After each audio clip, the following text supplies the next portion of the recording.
बैठ जाइए, सब लोग बैठिए, सारे होकर तो बैठ जाइए। इनको भी सोच के बहुत रोता हूँ, अभी भी रोता हूँ। देखिए अमित जी, आप फिर से भावुक हो गए। हम एक के साथ न्याय हो जाएगा ना तो किसी की हिम्मत नहीं बनेगी पत्रकार महोदय कि कोई तलवार से गला रेत दे। और जौनपुर की वो हृदय विदारक घटना, जिसने भी देखा उसका कलेजा दहल गया। और वो सारी घटना होने के बाद अब क्या कार्रवाइयां हो रही हैं वो लोग आप लोग देख ही रहे होंगे, पल पल के अपडेट आप लोग देख ही रहे होंगे। लेकिन हमारे साथ जो खड़े व्यक्ति हैं इनको भी ध्यान से देखिए। ये वही व्यक्ति हैं अमित गुप्ता, जो वहां पर गए थे और रिपोर्टिंग करने के लिए, और वहां पर दहाड़े मार मार कर रो रहे थे। हमारे साथ हैं और हम इनसे जानने का प्रयास करेंगे कि अब आगे की कार्रवाई क्या होने वाली है। उन्हीं सब मुद्दों पर चर्चा करेंगे। अमित जी, ये बताइए कि आपका एक वीडियो वायरल हो रहा है जिसमें आप जो है दहाड़े मार कर रो रहे हैं, साबित क्या करना चाहते हैं? भैया, सबसे पहले तो आपने मुझे अपने चैनल पे बोलने का मौका दिया है, अपनी बातों को जैसे कि मैं लोगों तक पहुंचा सकूं कि देश में हो क्या रहा है। मैं पहली बात जब से उस घटना को सुना हूं, जैसे मैं सुना कि तलवार से गला को रेत दिया, तब से मैंने सोचा कि इंसान जा कहाँ रहा है, इंसान की जो मानसिकता है वो मानसिकता हो कैसे गई है। मैं मानता हूँ कि ज़मीनी विवाद था, वो तो कानूनी मामला है, उसमें जांच होनी चाहिए। लेकिन ऐसा भी नहीं है भैया कि किसी के ज़मीन के लिए किसी का तुम तलवार से गला ही रेत दो। तो मुझे ये सब चीज़ें देख के ऐसा लगता है कि लग रहा है इंसानियत अब जिंदा हो रही है। आप तो गए थे वहाँ पर कवर करने के लिए, तो फिर वहाँ पे ये रोना धोना कैसे हो गया फिर? भैया, मैं उस घटना को जब से देखा ना, जैसे 13 में जो श्राद्ध का कार्य हो रहा था, तो श्राद्ध के कार्य में जैसे हमारे धर्म में बताया जाता है, हिंदू धर्म में, कि रोना नहीं होता है, अच्छे से करना होता है। लेकिन मैं उस पिता के आंखों का जो जन सैलाब देख रहा था ना, तो मुझे ऐसा लग रहा था, बोला जाता है कि मैं भावुक वाली सीन बता रहा हूँ, कहाँ से मैं भावुक हुआ।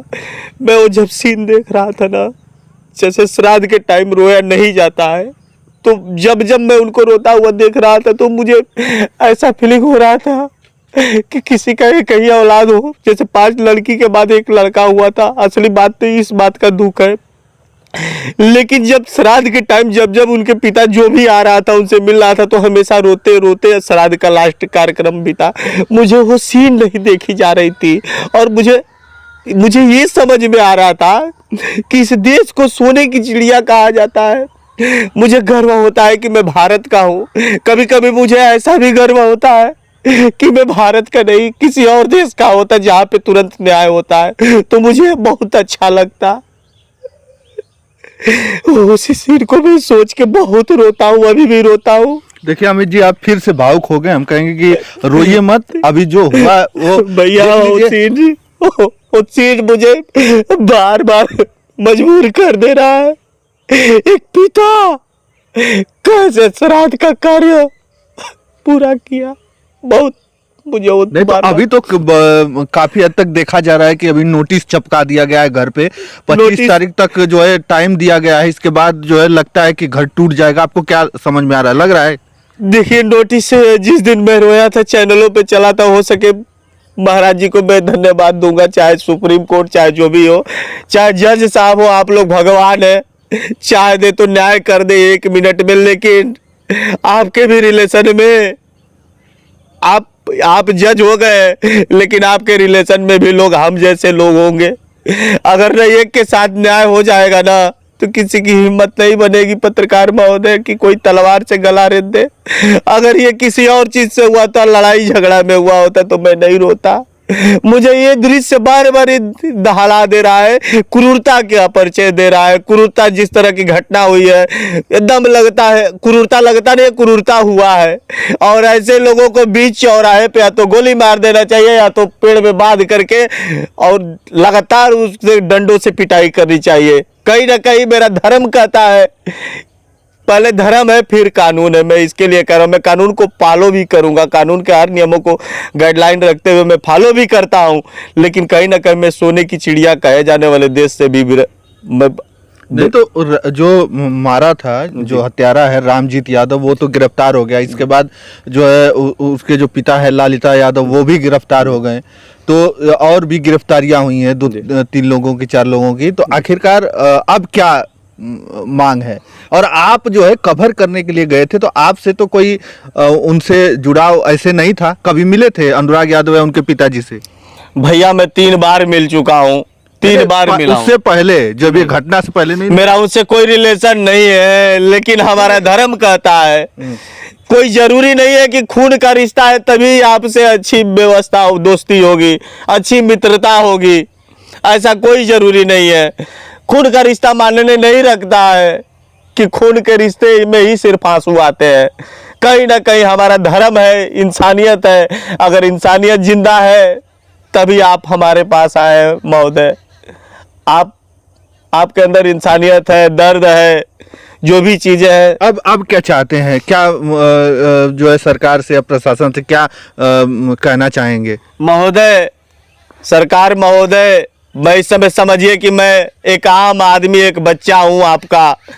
मैं अनुराग यादव के हत्यारों को फांसी की सजा तक चढ़ाने के लिए मैं योगी जी, देश के राष्ट्रपति, जज साहब, मैं सभी न्यायालयों से भीख मांग रहा हूँ। प्लीज, अगर हत्यारों को फांसी चढ़ा दिया जाएगा, एनकाउंटर हो जाएगा, आप घर मत ढावाइए, लेकिन एनकाउंटर कर दीजिए।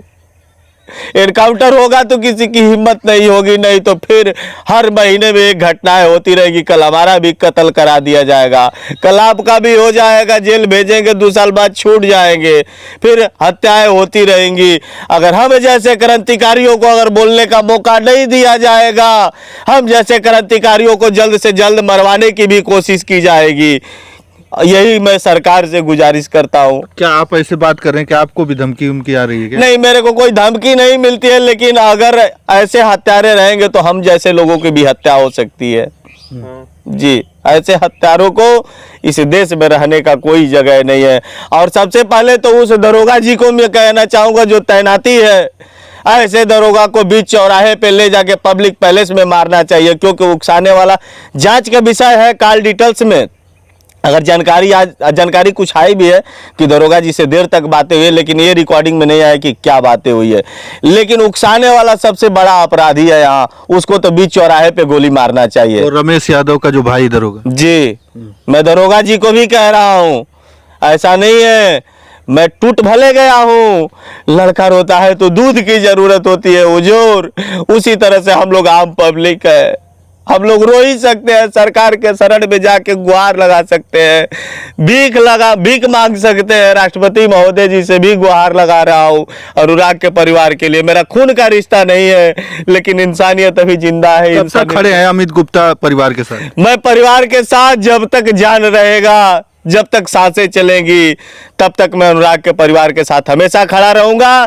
उनके पिताजी से मैंने कहा है कि चाचा जब जहाँ जरूरत पड़ेगी मुझे याद करिएगा। ऐसा नहीं है, मैं हर वीडियो में बोला हूँ, जब जहाँ जरूरत पड़ेगी मैं खड़ा रहूंगा, ऑन कैमरा बोल रहा हूँ। और अनशन भी बहुत जल्द करूंगा। जिस दिन पत्रकारों का अनशन होगा उस दिन सरकार भी हिल सकती है। अच्छा, अनशन भी करेंगे आप? जी, मैं अनशन भी करूंगा। पत्रकारों का अनशन होगा। अगर मेरे जैसा क्रांतिकारी पत्रकार होगा, आप जैसे भाई होंगे, मेरे साथ आके बैठेंगे, बिना पानी का, बिना अन्न का, बहुत जल्दी अनशन भी करूंगा। अभी अन्ना चाचा जी कर रहे हैं, मैं भी देख रहा हूँ। डॉक्टर की टीम आ रही है और बता रही है कि अन्ना जी स्वस्थ है। शायद मेरे साथ भी ऐसा होगा। मैं कैसे मान सकता हूँ? 5-6 दिन से बिना खाए पिए अन्ना चाचा जी वहाँ अनशन कर रहे हैं। मैं भी उसी जगह पे जाके अनशन करूंगा, नहीं तो दिल्ली के जंतर मंतर पे भी जाके अनशन कर सकता हूँ। मैं तो कहीं भी कर सकता हूँ। हमें जहाँ तक संविधान इजाजत देगा मैं वहाँ तक करूंगा। मैं जौनपुर से भी हट के अनशन करूंगा। और ऐसा नहीं है, जब तक सांस रहेगी तब तक अनशन करता रहूंगा उस परिवार को न्याय दिलाने के लिए। अभी मैं देख रहा हूँ कि हो क्या रहा है। जिस दिन से रोया उस दिन से नोटिस चिपकी है, एक दिन बाद तो मुझे लगता है कि कार्रवाई होगी, इसीलिए सभी हम भी चुप बैठे हैं। तो चलिए, इनका कहना है कि जब कार्रवाई नहीं होगी लड़ते रहेंगे, अनुराग यादव के परिवार के साथ खड़े रहेंगे। और इनका ये भी कहना है कि जल्द ही जो है ये भी अनशन पे बैठेंगे और कह रहे हैं कि जल्द से जल्द त्वरित कार्रवाई हो, न्याय मिले उस परिवार को। और जो है बार बार देखा जा रहा है कि रो रहे हैं, हर वीडियो में देखा जा रहा है कि अमित गुप्ता जहां भी देखा जा रहा है तो रो ही रहे हैं। उसके परिवार के लिए संवेदनाएं हैं इनके अंदर, जुड़ाव हो गया, एक लगाव हो गया है। हालांकि पहले तो नहीं जानते थे, लेकिन जब से घटना हुई तब से लगातार कवरेज करते हुए इनको उनके घर पर देखा गया था। और उसके बाद से एक वीडियो वायरल होती है जहां पर ये रोते बिलखते हुए नजर आते हैं। उसके बाद से इनकी कई सारी वीडियो आती है। तो आप लोग इनके बारे में क्या सोचते हैं, इनके बातों से कितना सहमत है, कमेंट करके जरूर बताइएगा। तो चलिए इस वीडियो में इतना ही, धन्यवाद।